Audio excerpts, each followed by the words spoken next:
Wah ini bang saya nggak normal nih, masa nggak makan pagi gitu ya. Loh kalau di zaman sekarang mungkin normalnya adalah sarapan. Tapi kalau kita runut sejarah ke belakang, ya kan, kita runut sejarah ke belakang, mungkin zaman dulu orang-orang itu normalnya adalah nggak sarapan.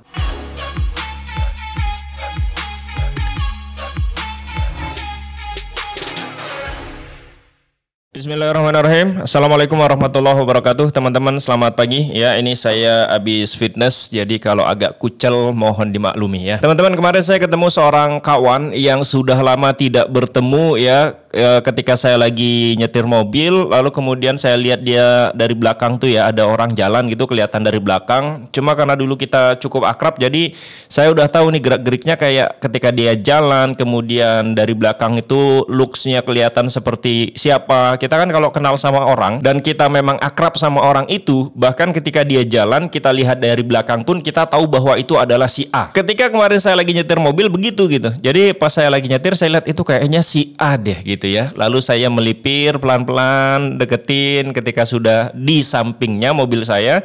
Nah, kemudian saya berhenti, saya buka kaca lalu saya panggil kan, bro" gitu ya. Dan dia melihat, "Bang saya apa kabar?" gitu kan.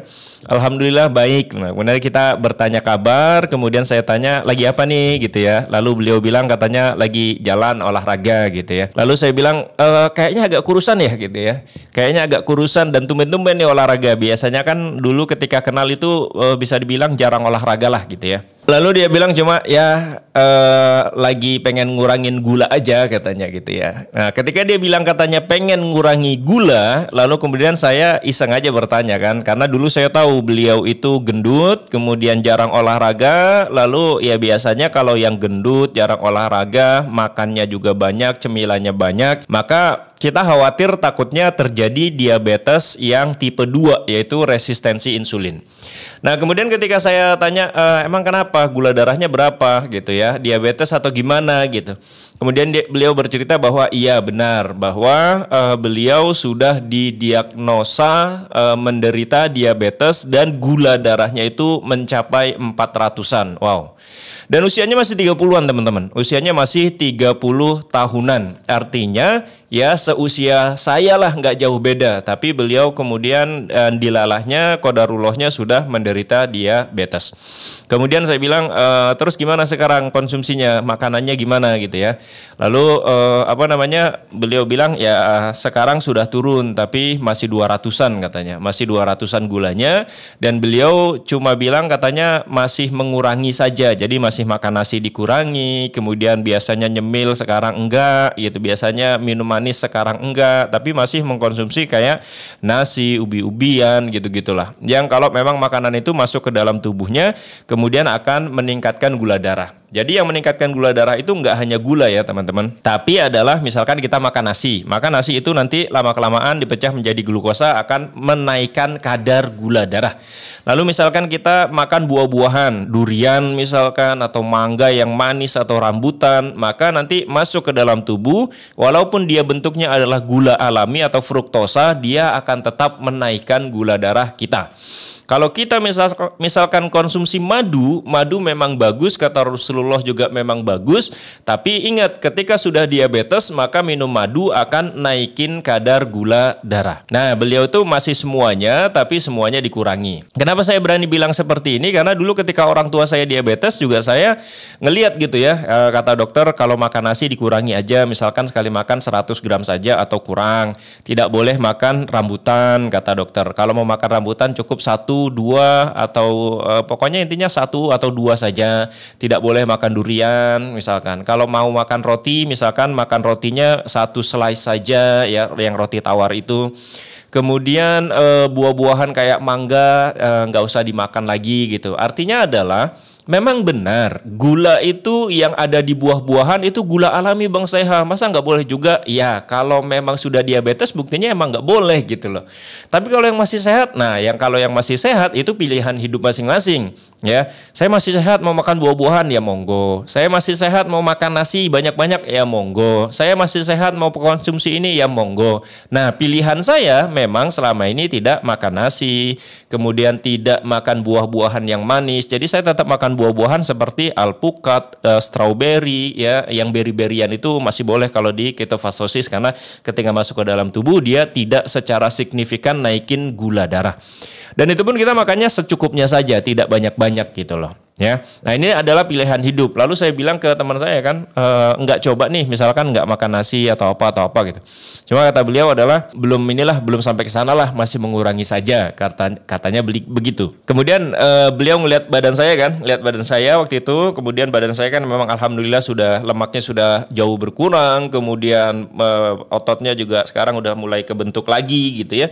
Lalu kemudian nanya, bang saya sekarang segeran ya gitu ya, segeran gitu. Lalu saya bilang, iya nih alhamdulillah. Terus dia bilang, agak kurusan juga ya bang saya ya.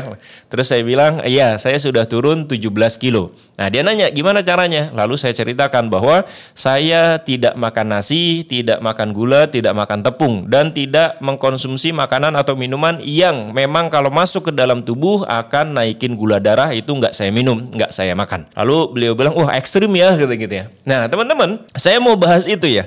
Ekstrim dan tidak ekstrim. Jadi gini ya teman-teman, ekstrim atau tidak ekstrim itu sebenarnya adalah tergantung siapa yang melihat. Bagi orang-orang yang memang masih makan pagi, masih makan siang, masih makan malam, masih ngemil, masih ngopi, masih nanti ketika malam sebelum tidur ngemil lagi. Bagi orang yang seperti itu, ngelihat saya pasti dilihatnya ekstrim. Udahlah makan terakhir tadi malam jam 7, hari ini saya sudah fitness, lalu kemudian belum masuk makanan atau minuman yang berkalori apapun, ya orang ngelihatnya wah ekstrim nih bang saya nih, nggak makan nasi, ya kan, pagi-pagi perut kosong olahraga nge-gym lagi gitu ya, bisa-bisa nanti emah nih, bisa-bisa nanti asam urat nih, bisa-bisa nanti misalkan karena sering makan daging kolesterolnya naik nih, bisa-bisa nanti asam lambungnya naik nih gitu loh. Nah bagi orang-orang yang memang selama ini berbeda dengan kita, ya karena dia makannya masih banyak, maka ketika melihat orang yang seperti saya, dia akan bilang ekstrim. Ya, bang saya ekstrim dietnya gitu ya. Sekarang saya balik ya. Kalau misalkan dibalik, ketika saya sudah terbiasa seperti ini ya kan, intermittent fasting, kemudian sudah hampir 1 tahun tidak makan nasi, kemudian tidak makan buah, tidak makan ini, makan itu dan sebagainya. Saya ngelihat orang yang setiap pagi makannya banyak, ngemilnya juga banyak, minumnya manis-manis ya kan, makan donat, cake, brownies, lalu makan nasi, habis makan nasi sepiring, minumnya es teh manis. Setelah itu kerja beli lagi kopi yang lagi viral, yang gulanya banyak banget. Nah, di mata saya orang-orang yang seperti ini, saya pun ngeliatnya ekstrim banget dia ya gitu ya. Berarti setiap hari gula yang masuk ke dalam tubuhnya itu berapa ya gitu loh. Nah, kalau misalkan dia setiap hari seperti itu, berarti kadar gula darahnya itu berapa gitu. Apa itu nggak ekstrim ya gitu. Jadi sebenarnya ekstrim atau tidak ekstrim itu sekali lagi tergantung siapa yang melihat. Kalau teman-teman ngelihat saya, teman-teman akan bilang saya ekstrim. Tapi kalau dibalik, saya ngelihat teman-teman dengan konsumsi yang memang gulanya sangat tinggi, karbohidratnya tinggi, gula darahnya kemudian akan melonjak tinggi, lalu kemudian gendut, buncit ketika sholat susah, maka saya ngelihat bahwa ekstrim ya dia makannya gitu loh. Nah makanya saya pikir, wah, jadi sebenarnya ekstrim dan tidak ekstrim itu adalah tergantung dari sudut pandang siapa. Ini pun termasuk dengan normal tidak normal gitu ya. Misalkan, wah ini bang saya nggak normal nih, masa nggak makan pagi gitu ya. Loh, normal itu sebenarnya gimana ya? Kalau di zaman sekarang mungkin normalnya adalah sarapan. Tapi kalau kita runut sejarah ke belakang, ya kan? Kita runut sejarah ke belakang, mungkin zaman dulu orang-orang itu normalnya adalah nggak sarapan gitu loh.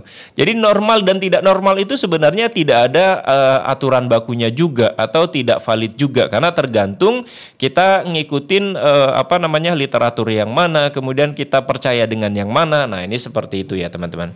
Nah, makanya kemudian saya selalu bilang ke teman-teman ketika teman-teman mendapatkan ilmu yang baru, mendapatkan semacam materi yang baru, itu sebenarnya teman-teman bisa mempelajari dulu, tidak langsung menjudge bahwa ini ekstrim, ini nggak normal, ini sesat, ini itu ya. Kita pelajarin aja dulu, kita dengerin, benar nggak sih? Kita dengerin, lalu kalau memang make sense atau masuk akal, kita coba pelan-pelan.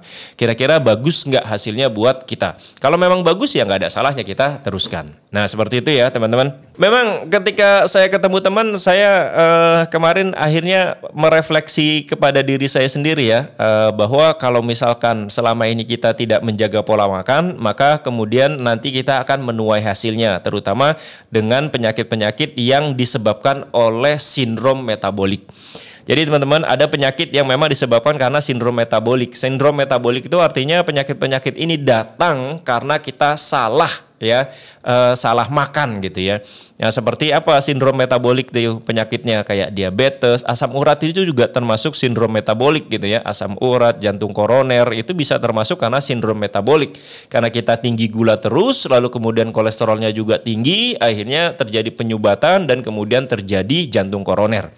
Nah, artinya adalah teman-teman ya, dua hal ini nggak bisa tinggi dua-duanya. Jadi kalau gula darah tinggi, maka kolesterol jangan tinggi. Makanya dokter selalu bilang ya, agar kolesterolnya tidak tinggi maka hindari daging.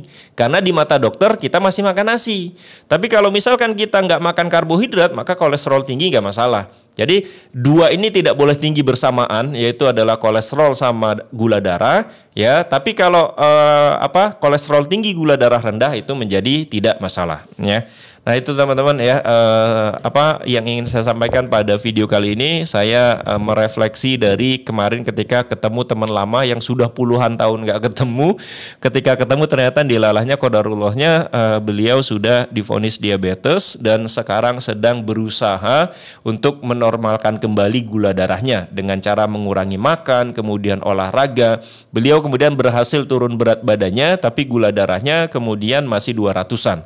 Tadi saya bilang, gula darah itu naik karena makanan dan minuman yang masuk. Jadi kalau memang kita mau normal gula darahnya, maka makanan dan minuman yang masuk harus benar-benar dikontrol agar makanan itu adalah makanan yang rendah karbohidrat, rendah gula, ya, yang dua hal ini bisa naikin gula darah. Kalau misalkan teman-teman sudah diabetes, kemudian menghindari semua makanan yang karbohidrat dan gula, maka insya Allah gula darahnya juga pasti akan rendah kok, gitu lah. Ya, misalkan makannya apa? Daging saja, ikan-ikanan, seafood, ya kan? Kalau makannya itu daging nggak ada gulanya, nggak ada karbohidratnya, ya kan? Ikan-ikanan juga, seafood juga nggak ada, telur juga nggak ada. Jadi makanan ini ketika dimakan untuk orang-orang yang sudah diabetes, maka gula darahnya pasti nggak akan tinggi. Dan mudah-mudahan kemudian bisa menjadi lebih berkualitas hidup gitu ya. Tapi kalau ditanya apakah itu artinya sembuh Bang Seha? Enggak sembuh sih, tapi itu mengontrol agar gula darahnya tidak tinggi.